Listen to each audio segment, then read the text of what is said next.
ইসলামী জিন্দাবাদ জিন্দাবাদ। আহলান সাহলান আহলান সাহলান। হে অতিথি মেহমান আহলান সাহলান। নওগাঁবাসীর পক্ষ থেকে নওসালাম শুভেচ্ছা। নওগাঁবাসীর পক্ষ থেকে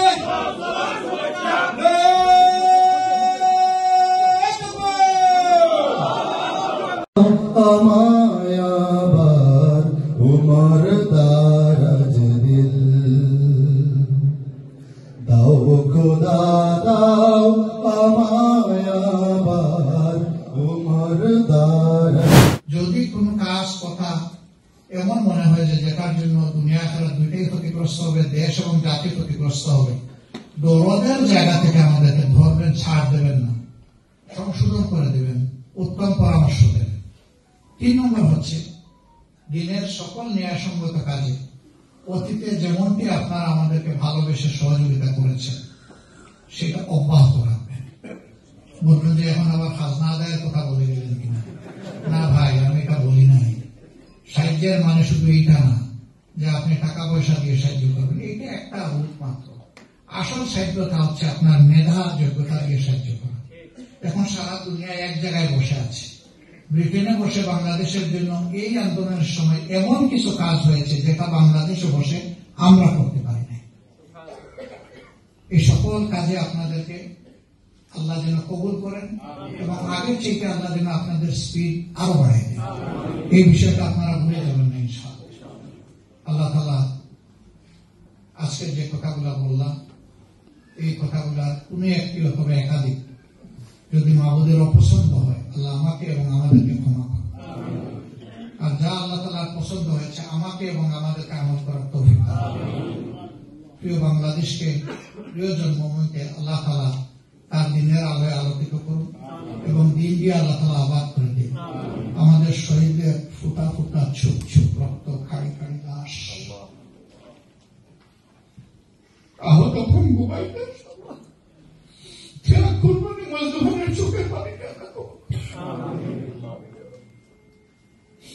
এই স্বাধীন বাংলাদেশে যাদের উপরে অত্যাচার জুলুম করা হয়েছে দিনের খাও আল্লাহ তাদের সকল বিশেষ করে 24-এ যারা বুক পেতে দিয়ে বাংলাদেশের জনগণ স্বস্তি পেয়েছে আল্লাহ তাআলা তাদেরকে মর্যাদা দান করুন। যারা চলে গেছে ইমান দিয়ে আল্লাহ তাদেরকে শহীদ হিসাবে কবুল করুন। যারা বেঁচে আছে আল্লাহ তাআলা তাদেরকে সাহায্য করুন। আমার জন্য খাস একটা দোয়া আছে, বিদায় নেব। আল্লাহ তাআলা শাহাদাতের দরজা বন্ধ করে দিয়েছেন, কিন্তু শাহাদাতের দরজা বন্ধ হয়নি। নবীদের হাসরের দিন হিসাব নেওয়া হবে, কিন্তু সৌভাগ্যবান শহীদদের কাছ থেকে কোনো হিসাব হবে। বান্দা, তোমার সর্বোচ্চ সম্পদ বিনা প্রশ্নে আমাকে দিয়ে এসেছে। আজকে তোমাকে কোন প্রশ্ন, সব দোয়া তোমার জন্য তুলে চলে যাও, এটা পছন্দ। আল্লাহ যেন আমাকে শহীদ হিসাবে করেন। আমি যেন রক্তের চাদর গায়ে দিয়ে আমাদের দরবারে হাজির থাকি। আমি আল্লাহকে বলি, হে আল্লাহ, তোমার দিনের প্রয়োজন। শত্রুরা শুধু আমাকে হত্যা করে যেন বসে না থাকে, আমার লাশ যেন টুকরা টুকরা করে ফেলে এবং আমার শরীরের প্রত্যেকটা অংশ ফাউন্ডেশনের মাটির নিচে যেন চলে। দুনিয়ার কোন মানুষ যেন আমাকে স্মরণ না করে, আমাকে যেন ভুলে যায়, কিন্তু তোমার আশা আছে যেন আমাকে স্মরণ করে। আপনারা দোয়া করবেন আল্লাহ যদি আমাকে এইভাবে কবুল করে, মহাগণিবের দরবারে আমি বড় ঋণী ও কৃতজ্ঞ।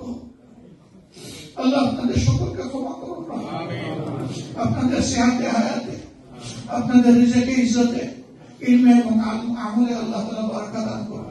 সুবহানাকা আল্লাহুম্মা ওয়া বিহামদিকা আশহাদু আল্লা ইলাহা ইল্লা আনতা আস্তাগফিরুকা ওয়া আতুবু ইলাইক। আসসালামু আলাইকুম ওয়া রাহমাতুল্লাহি ওয়া বারাকাতুহু।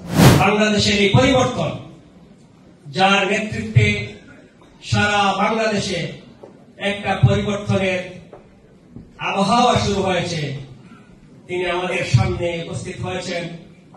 তাকে আমাদের পক্ষ থেকে বরণ করে নেওয়ার জন্য আমি সামনে এখানে ফুল দিয়ে আমরা বরণ করে নেব। এখন আমি মঞ্চে আসার জন্য আমি আমাদের কয়েকজন ভাইকে অনুরোধ করতেছি, আপনারা একটু সবাই চলে আসেন। তাদের মধ্য থেকে আমি অনুরোধ করবো, মঞ্চে যারা আসেন তারা তো আসেনি, পাশাপাশি অনুরোধ করবো জনাব মোহাম্মদ নানু মিয়া ভাই, মৌলানা ফেরদৌস, মৌলানা শরীফ, মোহাম্মদ আলী, মোহাম্মদ ফারুক, আমি এইসব ভাইদেরকে অনুরোধ করবো আপনারা একটু মঞ্চে চলে আসেন। আমরা ফুল দিয়ে আমি আমাদের মেহমানকে বরণ করে নেব। সম্মানিত নেতা জনাব মৌলানা নুমান আহমদ ভাইকে অনুরোধ করবো মঞ্চে আসার জন্য। ডিরেকশন তো বলা হচ্ছে বিসমিল্লাহির রহমানির রহিম, ইজহাব, যে তুমি যাও, তুমি আগাও। কোথায় যাবা? যে ফেরাউনের কাছে ইসলামের দাওয়াত নিয়ে যাবো। আমাদের সাংগঠনিক যে সম্পর্কটা, যে ভ্রাতৃত্ব বন্ধনটা অনেক সময় মনে হয় আমাদের যে মেহমান সবার প্রিয়